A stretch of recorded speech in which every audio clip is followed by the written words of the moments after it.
Good morning बच्चों, कैसे हैं आप सब। उम्मीद करती हूँ सब अच्छे होंगे, स्वस्थ होंगे, है ना।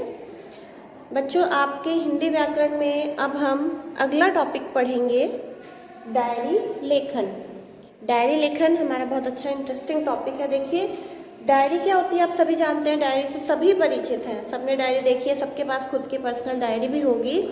तो देखते हैं डायरी लेखन क्या होता है, उसे किस तरह से लिखते हैं और क्या ज़रूरत पड़ती है हमें डायरी लेखन की। आइए, डायरी के अंतर्गत जीवन में नित्य प्रति घट रही घटनाओं, देखिए डायरी के अंतर्गत जीवन में नित्य प्रति यानी कि हमेशा जो घटती रहती हैं वो घटनाएं, मनोभाव, अपने मन के भावों को लिखते हैं, जो हमारे जीवन में घटित होता है उसको लिखते हैं। स्मरणों, जो हमने पहले हो चुका हो उसको याद करने के लिए लिखते हैं।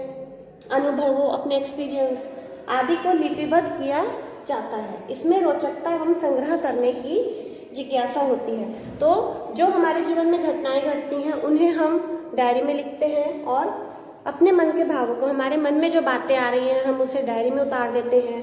स्मरण, हमें जो पिछली यादें हैं हमारे उनको लिखते हैं। अनुभव, अपने एक्सपीरियंस को लिखते हैं। इन सबको हम लिपिबद्ध करना यानी कि लिखना, उसमें डायरी लेखन कहलाता है। इसमें रोचकता एवं संग्रह करने की जिज्ञासा होती है। रोचकता यानी कि इंटरेस्ट बना रहता है डायरी लिखने में, और संग्रह करने यानी कि इकट्ठा करने की जिज्ञासा बनी रहती है।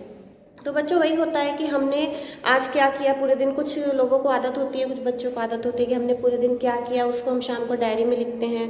हमारे अच्छे अनुभव, हमारे बुरे अनुभव, सब कुछ हम उसमें लिख देते हैं। कुछ होता है ना, कुछ बातें तो हम शेयर करते हैं किसी से, कुछ बातें हम शेयर नहीं करते तो उन्हें भी हम डायरी में उतारते हैं।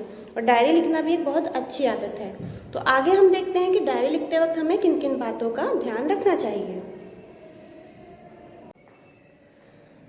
तो बच्चों देखिए, डायरी लिखते वक्त हमें किन किन बातों का ध्यान रखना चाहिए।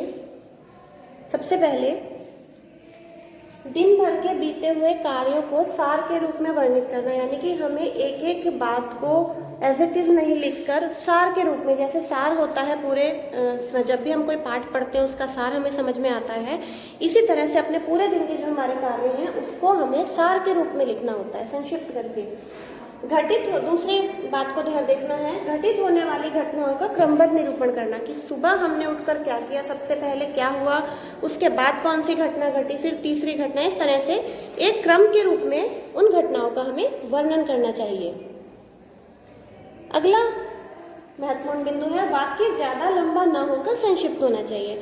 तो जो वाक्य हम डायरी में लिख रहे हैं वो बहुत बड़े बड़े नहीं होने चाहिए, छोटे छोटे वाक्यों का हमें प्रयोग करना चाहिए।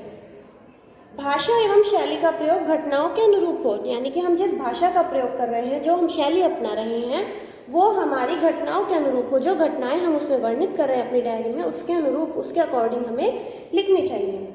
जिस दिन डायरी लिख रहे हैं उसका दिनांक अवश्य लिखिए। जिस डेट में भी हम डायरी, जिस दिन हम लिख रहे हैं, जो भी आज डेट है, जिस तिथि में हम लिखना शुरू कर रहे हैं उसमें हमें वो तिथि जरूर डालनी चाहिए ऊपर।